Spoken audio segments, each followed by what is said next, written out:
Hi, I'm Tessa and I'm Trauma Tim's Production Coordinator. I manage all of our workshop jobs and processes here, as well as adding some artistic flair to our simulated wounds. Today in this video, I'll be showing you how to attach our bracket to our Lifecast Arm hemorrhage control simulator. The bracket is an optional purchase that allows our users to attach the arm to a benchtop. If you purchase the arm with the bracket, you'll receive the bracket pre-attached. This video is for users who purchased the arm as a singular item and decided later on that they'd also like a bracket. With your bracket purchase comes two 8mm hex head bolts at 30mm long. You'll also receive two G-clamps.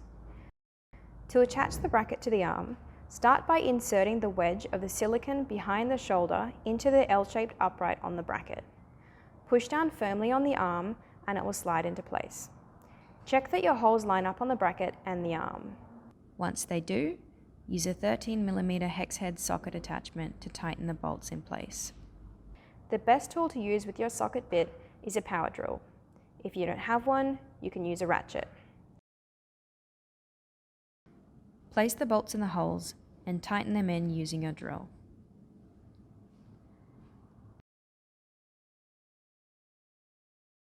You'll know the bolts are tight enough when the silicone starts to bulge against the bracket. You can now easily clamp the arm down to your benchtop. Thank you for watching. If you have any questions, please feel free to visit our website or send us an email.